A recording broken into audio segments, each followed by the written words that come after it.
Good afternoon. Fire crews still wondering what led to an East Bakersfield discount store to go up in flames. Take a look. To politics now, it seems Mitt Romney begins a new phase of his campaign for the presidency today. AAA predicting more people plan to hit the road this weekend than in the past 2 years. Here's a breakdown of what you can expect before you head out the door. Faulty wiring may be to blame for a house fire in Northeast Bakersfield. Kern County fire officials say I feel a little bit like Britney Spears right now, but with a much smaller snake.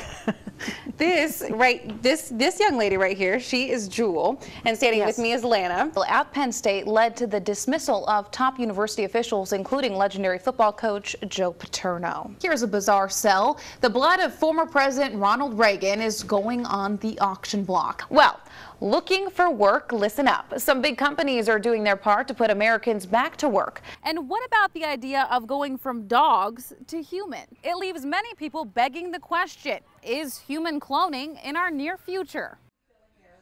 Going to the salon is supposed to be fun and exciting, but Zuhaidi Lopez says her recent trip to All About You salon was anything but pleasant. She advertised on Facebook that she did hair, and I seen her work, and it looked nice. Lopez wanted her hair blue, a look she'd seen worn by singer Katy Perry, so she went to the salon asking for that look. Hairdresser Camille Powell agreed, but shortly into the process, Lopez said things didn't feel right. My neck started burning, it felt like someone literally put a straightener or something in the back of my neck. When finished, she wasn't happy. It was just horrible, and I seen all these different colors. My hair was it's falling out right now. Lopez asked for a refund, but was told it's against store policy. I want to know why your policy is no refunds when you guys burnt my neck, fried my hair, and got nowhere close in color. And that's when she turned to Facebook to vent. Well, I'll make sure everybody that I can know that, you messed up my hair. Now, Powell says she's being harassed. I get horrible messages. I have people calling my phone all hours of the night. Powell feels Lopez crossed the line by trashing her through social media. I immediately told her, if you're not pleased with this, let me know, come back in. I'll put more purple on it. It's something attorney Barry Chase has seen before. If the young lady in question is telling the truth about what happened to her, then there's no defamation involved, and there's no recovery, and there's no legal wrong that's been committed. Powell says her reputation is on the line. I don't want her to be known as the girl that's complaining. I don't want my salon to be known as the salon that messed up a girl's hair, because it happens. Chase says people are entitled to free speech, even on social media websites. Unless there is stuff that is lies that are posted on those sites, or they're not matters of opinion, there is freedom of speech in the country, and the First Amendment would protect the ability to say that. Powell says it's a lose-lose situation. The internet is a tricky situation. It's gonna be there for the rest of your life. You don't want a future employer to see, oh, well, if she gets mad,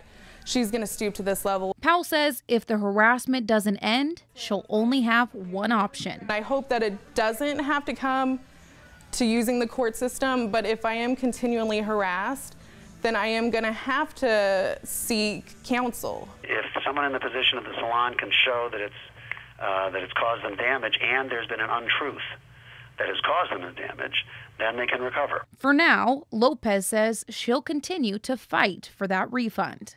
Even though they did offer me to go back to them, but the whole point is I'm not going to go back to somebody that already messed up my hair. At least give me a refund. That's basically what I wanted. I have a wife. I got to support him. It's been an uphill battle for Jesus Lopez, who's searching for work. I was looking for a security guard position at the moment. With few companies hiring, Jesus turned to Bakersfield's career services. They gave me a job listing, and I called the guy who went by Wayne Porter. Ecstatic, Jesus called Constant Watch Security Company and spoke directly to manager Wayne Porter. I thought it was legit, not only because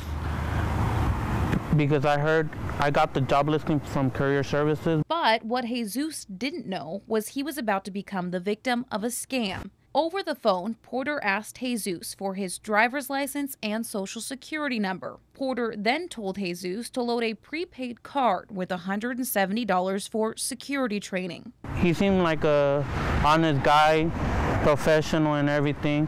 Jesus was told to meet here on Friday the 13th for intense training. When Porter never showed, dozens of job seekers who also showed up for training grew suspicious. As we took the information, it was like any security job that we had seen in the past. Nothing unusual. We immediately did some research on our end. We got the employer's account suspended in Career Services Program Coordinator Bill Stevenson says it's truly an unfortunate situation. I would encourage anybody that's a victim of this, to learn from it. One, contact Fair Department of Housing and Labor.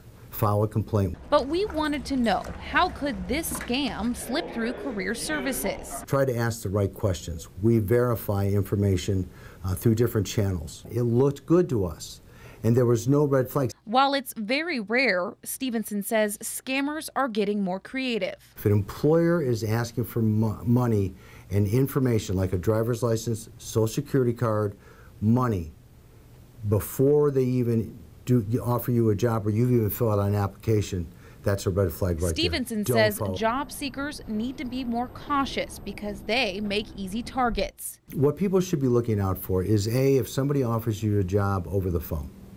B, if they're asking you for some money up front before you've even met this person. Those things should not be handled over the phone until you sit down face to face. Angry, Jesus is now warning others. In a way, I was trying to better myself, to get a better job and to provide for my family, but at the end, I came out empty-handed. A lesson he learned the hard way. I think people like that should be put behind bars. A fiendish conspiracy by the masters of the galaxy to invade our planet with human-like robots programmed to kill. Not exactly, but this sci-fi version of human cloning isn't all that far-fetched.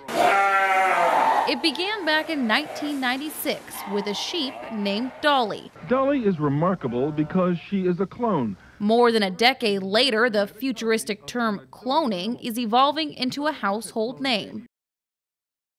For Peter Orang, that name is Wolfie. Fast forward 11 years later, and Wolfie is now 2. Animal cloning is a cutting-edge technology to produce. So cutting edge, it can only happen here at the Soham Biotech Research Foundation in South Korea. We have to collect fresh eggs from the egg donors and then remove their original nucleus and replace it with the somatic cells of the biopsy of desired animal. Meaning a piece of the original living Wolfie was injected into an egg, then fused together to be transferred into a surrogate mother. 2 months later, those 2 identical Wolfies were born. But don't wag your tail just yet. This procedure costs $100,000, something Peter considers priceless. If our science technology can help in any way to ameliorate the pain in people's hearts and contribute to bringing happiness to society, then yes, I do think that this technology is humane. Now, if that sounds like something out of Stephen King's Pet Sematary, Pet Cemetery. Don't worry, you're not alone. Anytime people try and clone another animal, the studies have proven that they're not going to get that same exact dog. We have over 300 animals here at our shelter. I can't even imagine how far $200,000 would go to help our shelter animals.